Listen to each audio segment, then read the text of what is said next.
Subhash Bose medical college, जिसे government medical college Jabalpur के नाम से भी जाना जाता है, 1974 बैच की आज गोल्डन जुबली है।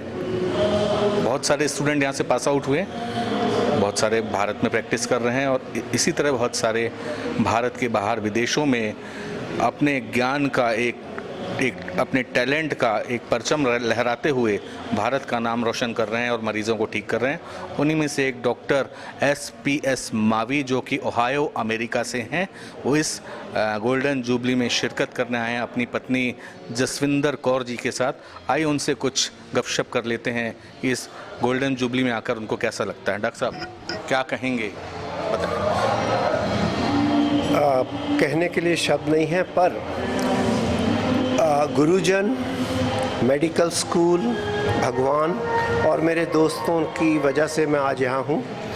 मेरा मुझ में कुछ नहीं, जो कुछ है सो तेरा, तेरा तुझको सौंपते क्या लागे मेरा। जी, बहुत बढ़िया।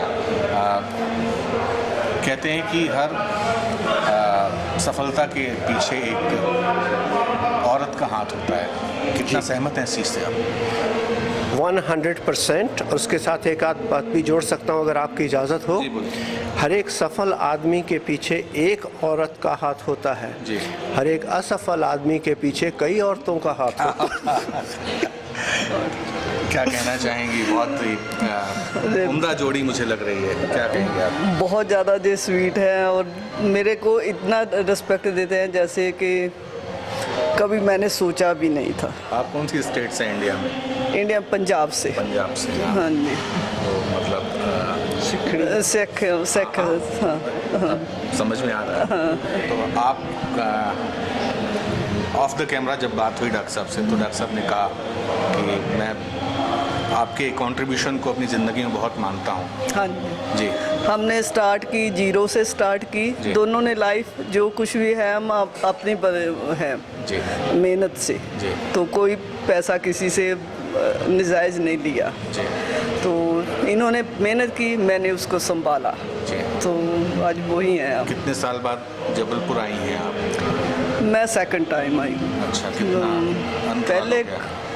10-15 साल हो गए होंगे। 10-15 साल हो गए। हाँ, उस दिन एक रात के लिए आई थी। अब आप कब आए जबलपुर? 2009। नहीं, अभी आज कल आए हम। कल आए। तो आपने नर्मदा आरती अटेंड की थी? हाँ जी। कैसा लगा था आपको? Wonderful experience. जब हमारा फर्स्ट एक्सपीरियंस ही कोई हिंदू आरती देखी। क्या बात है। पर मैं ये कहना चाहूँगा, जो उन्होंने प्रेजेंटेशन किया, हम लोग वैसे भी भगवान को मानते हैं, पर वहाँ हम सेंटिमेंटल हो गए। क्या बात है। इतना अच्छा था, इतना अच्छा भगवान का नाम सुन के लगा। दिल से तो हिंदू ही हूँ मैं गुरुद्वारे जाने की नहीं, मुझे वो की नहीं, पर मुझे एक है, मैं घर में भगवान को मत्था टेकता हूँ। मेरे लिए रोज़ सुबह उठ के गणेश जी, शंकर जी, लक्ष्मी जी, मेरे घर में पिक्चरें लगी हुई हैं। वहाँ से मत्था टेक के बाहर जाता हूँ, घर आके उनको मत्था टेकता हूँ कि आपने सकुशल मुझे घर पहुँचा दिया। ऐसे कौन से टीचर्स जिनको आप अभी तक भूले नहीं हैं, जिनने आपको एक कठोरता के साथ आपको अंदर से तराशा हो? असली टीचर मेरी पहली क्लास के टीचर हैं, जिन्होंने ये, उस समय मुझे नहीं था पता जी, पर जो मेरी पहली क्लास के टीचर हैं, मैं उनको श्रेय दूंगा जिन्होंने ये सिलसिला शुरू किया। बाद में ठीक है मेडिकल कॉलेज, ये वो सब हमारे गुरुजी, हर एक गुरुजन उतना ही इम्पोर्टेंट है।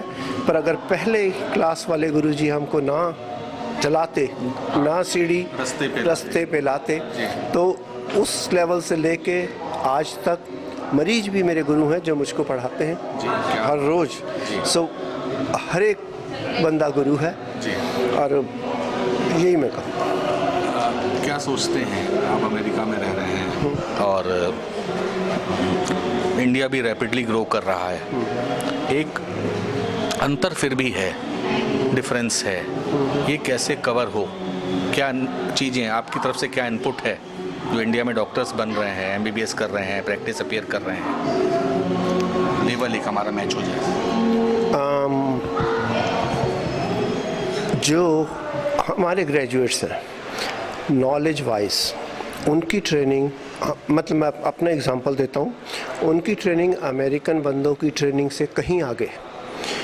और हम लोगों को वहाँ जाके कोई दिक्कत नहीं हुई, बहुत सारे इम्तिहान पास करने पड़ते हैं, कभी कोई दिक्कत नहीं हुई। बस सिर्फ एक है कि किस किस को मौका मिलता है, किस को नहीं मौका मिलता है, पर हम किसी से कम नहीं हैं। हमारा इंडिया ने कितनी तरक्की की है, हम कोई कहने को तो कोई भी कह देगा ये है इंडिया वो है, पर आज हाईवेज बन गए हैं, ट्रांसपोर्टेशन बन गया है, आप कहीं भी जाओ आपको खाने की सुविधा, बाथरूम्स, ये वो।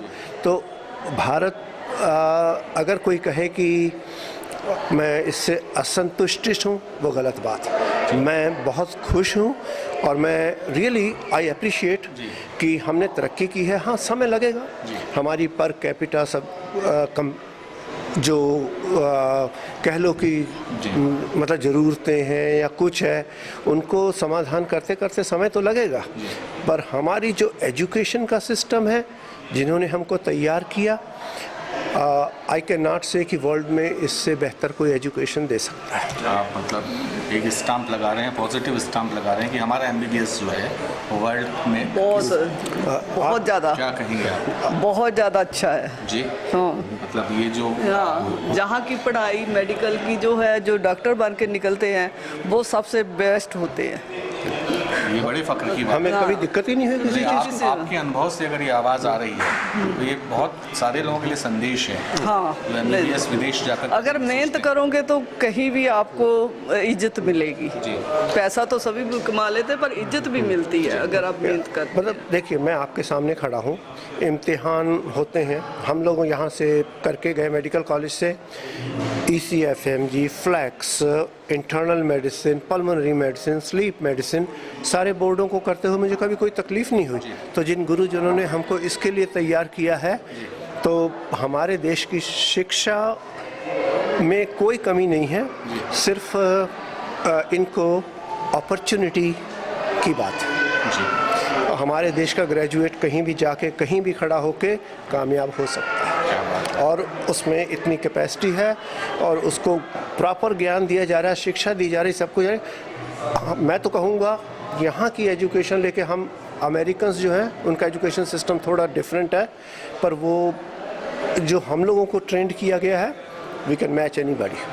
क्राइसिस में जो हम ट्रेंड हुए हैं, हम बहुत तक के निकले हैं, जी। सोना बन के निकले हैं। मतलब ये जो आप बात कह रहे हैं बड़े कॉन्फिडेंस को गेन करेगी इंडियन यूथ के लिए, जी। जो सोचता है कि मैं बाहर जाकर इवन मैं जहाँ से पढ़ी हूँ, मैंने इकोनॉमिक्स में की है, जी तो अब मेरे काम आ रही है। जी। तो मैंने वहाँ जाके कोई पढ़ाई नहीं की, पर मेरे वो काम आ रही है घर के लिए, इसलिए हर औरत को पढ़ना चाहिए। बहुत बढ़िया। तो क्योंकि घर चलाने के लिए औरत को अगर सब मिलता है तो अपॉर्चुनिटी दो, तो वो बहुत अच्छा घर चलाएगी। अगर इकोनॉमिक्स में जैसे मैंने किया है, तो मैं फिनांस का सारा कुछ मैं ही करती हूँ। बहुत बढ़िया। तो तभी कंधे से कंधा मिला के काम किया जा सकता है। पर मेरे को लगता है वे औरतों को भी पढ़ाना चाहिए, और इवन घर में काम करने वाली को भी अच्छी शिक्षा देनी चाहिए। बहुत अच्छी बात है। मैं ये कह रहा था, मेरे फादर साहब कहते थे, पैसे कमाने से नहीं बनते, पैसे संभालने से बनते हैं, और वो